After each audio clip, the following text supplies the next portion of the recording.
Since most of the American media pine for the days when we will be so desperate for food, we'll be hunting pink flamingos at night and stalking street corners, waiting to raid the next food delivery truck before it hits the grocery store, it's hard to get a good sense of just how good or bad a job our governors are actually doing.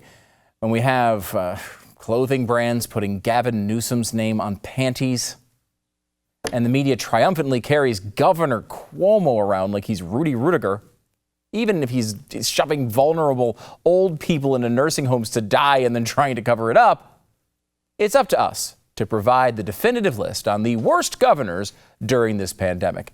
At number 5, we have, of course, Pennsylvania's Governor Tom Wolf. Yes, Tom Wolf. When Governor Wolf ordered all non-life-sustaining businesses to close on threat of enforcement, protesters pushed back and said they weren't going to follow it. Well, Governor Wolf responded by labeling people who do not want to go bankrupt as treasonous traitors when he said, quote, "We Pennsylvanians are in a fight for our lives. The enemy is a deadly virus set on destroying us. Over this past weekend, some have decided to surrender to this enemy. These folks are choosing to desert in the face of the enemy. And in the middle of a war that we have, Pennsylvanians are trying to win, and we must win, and blah, blah, blah, blah, blah." Look, the virus is real. It's serious. You know I say that all the time. But you're not fighting Al-Qaeda here. You're not FDR on December 7th, 1941. You know how I know that? Do you know how I know that you know that? Because you gave a waiver to a kitchen cabinet company. Not just any kitchen cabinet company, but a cabinet company that you used to own. So we're in a war, and people who want to work are traitors, except, of course, for that flag-waving cabinet company. That is totally patriotic. To be fair, he wasn't alone. Another Pennsylvania politician got his own company a waiver as well. It was a candy store. Yay! People said, hey, freaking candy store, special treatment. But I disagree on this one. Science has proven time and time and again that human beings can't survive without a significant percentage of their diet from the Reese's Corporation. It's true. Wolf has also threatened businesses by saying that he would move potential licenses away from holders if they did something wrong, a punishment that businesses didn't follow his demands. Liquor licenses, building occupancy permits, and all the like, quote, depend upon you doing everything you can to keep your patrons safe. And, quote, by opening before the evidence suggests you should, you're taking undue risk with the safety of your customers. That's not only morally wrong, it's also really bad business, is what he said. Wolf also proposed universal masking that would require people to wear a mask anytime they're leaving their house for any reason. At the same time, he's locking everyone else up for all these nonsensical fake crimes. He's also releasing existing prisoners who have committed real crimes. There you go. Number 5 is Pennsylvania. At number 4, California. Home to all the Hollywood celebrities live streaming how they're managing to survive quarantine in their mansions with millions of dollars. So inspirational. What would we ever do without him? Well, Governor Newsom has issued 32 executive orders since early March, and he's, quote, used the executive authority to shut down businesses, move local elections to vote by mail, accelerate spending on homeless shelters, alter court proceedings, and provide benefits for essential workers.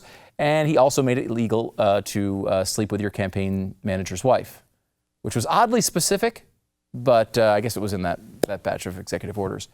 In the midst of those executive orders, we've seen local skate parks covered in sand, mandatory mask requirements, even arrests of local business owners.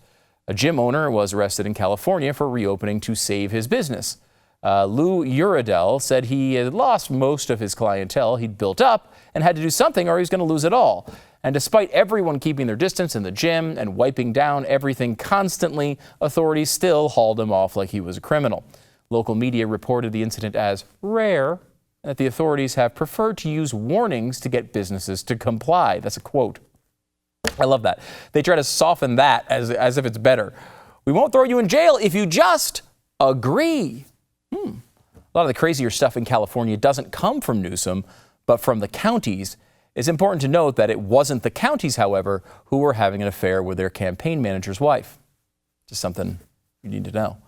One Northern California county banned online streaming church services from singing or playing instruments because it might be spreading COVID-19. I assume that's for people directly in the room because you can't spread disease through the internet. And considering the amount of porn this country consumes, that is a very good thing. So 4 is California. At number 3, we have Michigan. Governor Gretchen Whitmer. There she is. Her stay-at-home, stay safe executive order in April was vague and confusing to, everyone. It read like something a governor would do when an aide told them they had to be strong against the virus. So she went and Googled, pandemic and got like the script for the movie Outbreak and hit copy and paste. Hey, Governor, someone in a truck is trying to open up their party supply store. What do we do? I don't know. Do this part. What the hell are they trying to do?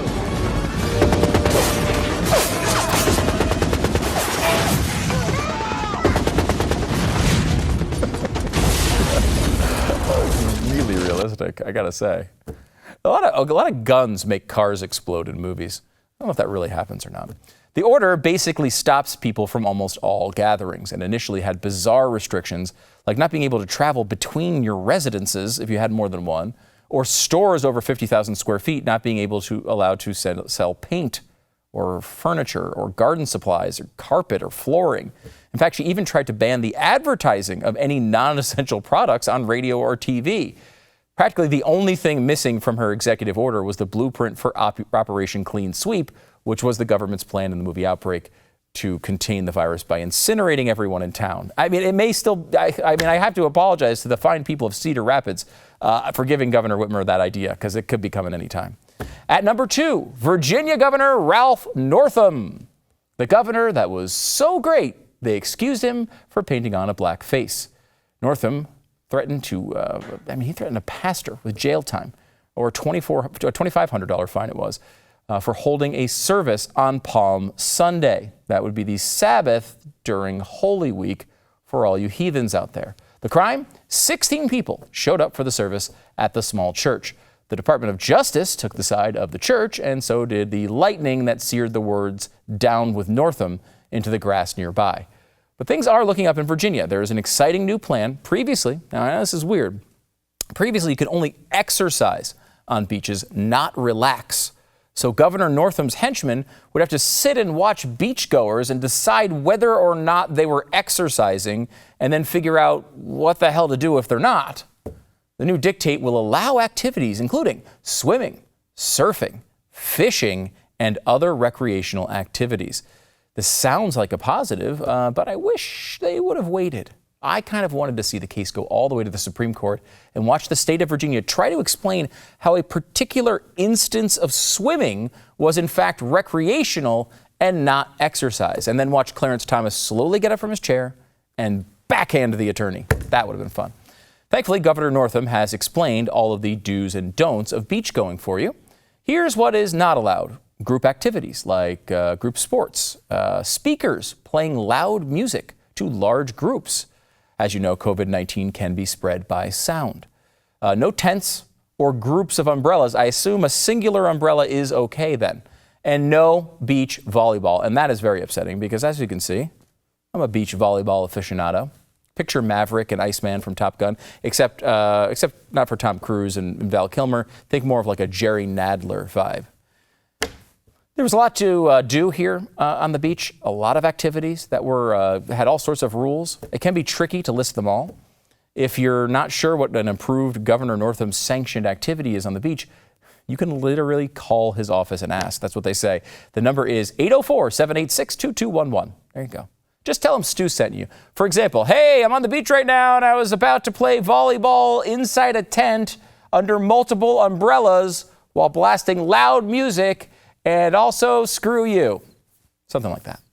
He's extended the stay-at-home order until June 10th, which sounds like a long way away, but think of the wonderful celebration you'll be able to throw. Just remember to stock up on very dark face makeup. Your kids will absolutely love it, assuming you've decided to make the choice to keep them alive, which is definitely your choice, and not murder. And at number 1, of course, our beloved New York governor, Andrew Cuomo. It will come as no shock that New York is on the top of the list of the worst governors during the pandemic. We seem to be one of the only people who realize that Cuomo has been an utter disaster. Some examples. March 6, he insisted, quote, "The overall risk level of the novel coronavirus in New York remains low." And, quote, "We have more people in this country dying from the flu than we have dying from coronavirus." As late as March 8th, Cuomo insisted that people stay away from the subway. And instead of doing that, which kind of seemed like obvious advice to everybody, honestly, he advised New Yorkers to seek out less crowded subway cars, which is, I guess it's better than nothing. Cuomo was so bad on his response that when Mayor de Blasio suggested that a quarantine might have to take place in New York, Cuomo scolded him publicly and said that it wouldn't happen and only he had the power to do such a thing. Like a few days later, he had to do it anyway. And while we could talk about his hand sanitizer lie, his ridiculous press conferences and his interviews with his idiotic brother on CNN, his taking masks donated to the state and making a mural out of them, and his mockery of protesters telling them to, quote, "get a job as an essential worker" if they want to go back to work, none of that stupidity rivals the executive order from March 25th that forced nursing homes to accept patients who carried the coronavirus and prohibited nursing homes from testing many patients for COVID-19. He did not reverse the policy until May 11th, long after we bludgeoned you with it in the audience over and over again. Just last week is when he did it. The state also fudged the numbers to soften the number of deaths from nursing homes. Some were never tested. Others who got sick at the nursing home, then went home to be with family, later died at the family's home. They were not counted in the tally. We went through all. In one example, this is from the New York Post, a facility was reported by the state to have 7 deaths over a 5-week period. It's a minor problem with that number 7. It was later found out that the actual number was 76, not 7. But it was only 11 times the amount of dead people. Who can keep track of such things? So to review our top 5 worst governors during the coronavirus era. Number 5, governors' sweetheart deals for kitchen cabinet companies. Number 4, governors sleep with your campaign manager's wife. Number 3, governor fastest way to lose a vice presidential nomination. Number 2, governor blackface is really bad, but not as bad as murdering children. And number 1, Governor Fredo.